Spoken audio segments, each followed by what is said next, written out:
اوس د کراچۍ نمبر دی نو فخر زمان ورته یو پیغام جاری کړی دی نو دغه پیغام ورسوئ زمونږ هغه د کراچۍ پښتنو وروڼو ته څومره چې هم د انډیا خلاف پاکستاني وروڼه دي او د افغانستان وروڼه دي نو هغې ټول ترې رامخې ته شئ ځکه ملګرو په آی پی ایل کې چې زمونږ د پښتون ورور سره کم کردار شوی دی خو بیا نوین الحق به ته زما دغه یو شعر ډالی چې خپل عزت نیلام کی دغه نور د پښتانه او ځان په غیرت وجني ګورې اور د پښتانه نقول ویرات کولی ملګرو پرون نوین الحق بیتا کنزل کړی دي خو اینڈ کا جواب پتھر سے دیتے ہیں کون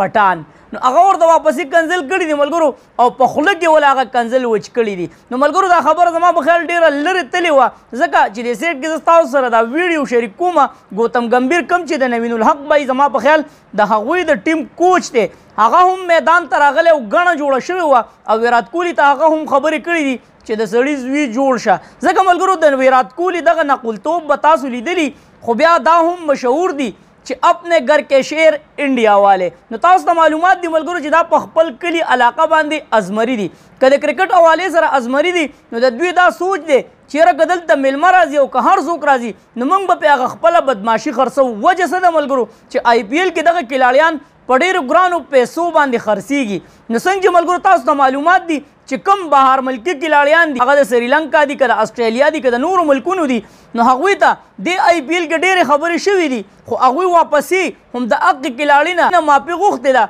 کم چې ورته کنزل کړي دي وجه څه ده ملګرو چې پیسې اسره کړې ده خو دلته زموږ یو پښتون رور یو مسلمان رور پرون ټول د انډیا کراوډ حیران کړي چیرې دا لا څنګه چلې چې ویرات کوهلي ته واپس کنزل وشو نو زنده‌باد نوین الحق بای موږ په تا فخر کوو تا چې کوم کردار ادا کړی دی نو تا ټولې دنیا ته د آی پی ایل اصلي مخ دی نو هغه دې هم ټولې دنیا ته وښودو چې آی پی ایل کې کلاړیان په امن کې نه دي نو څنګه چې ملګرو ایکسپرټ دا خبره کوي الحمدلله پی ایس ایل دنیا دویم نمبر بهترین لیگ دی خو انشاءالله العزیز د دوی چې کومه رویه ده نو د دې رویې نه بعد به د پی ایس ایل زنده‌باد چغې هر سړی وهي ځکه چې د افغانستان زموږ چې کوم مسلمانان وروڼه دي نو هغوی پاکستان ته راغلي یوازې د افغانستان وروڼه نه د نورو ملکونو چې کوم کلاړیانو نو هغوی راغلي خو پاکستان کلاړیانو د پاکستان عوام ورله ډېر عزت ورکړی دی او په ډېر احترام یې رخصت کړي دي نو ملګرو دا زما په خیال چې په آی پی ایل کې دویمه لانجه شوه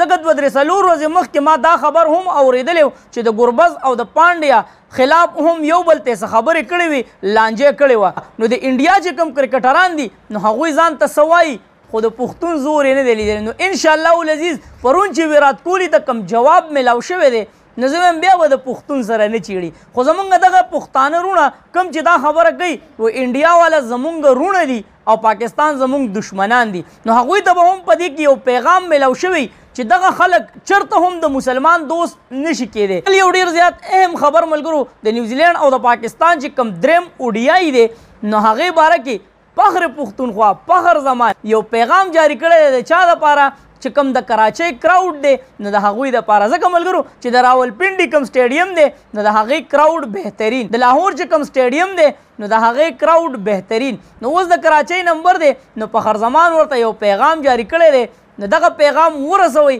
زموږ هغه د کراچۍ پښتنو وروڼو ته چې هغوی په دغه میچ کې حصه واخلي او ټولې دنیا ته وښیي چې الحمدلله د کراچۍ هم بهترین کراوډ دی نو راځئ ملګرو د فخر زمان دغه پیغام واورئ السلام علیکم کراچی والوں ہم لوگ آپ کے شہر میں آ گئے ہیں اور 3 ون ڈے میچز ہم یہاں پہ کھیلیں گے لاہور اور اسلام آباد پنڈی اسٹیڈیم میں بہت زبردست کراؤڈ دیکھنے کو ملا اور میں امید رکھتا ہوں کہ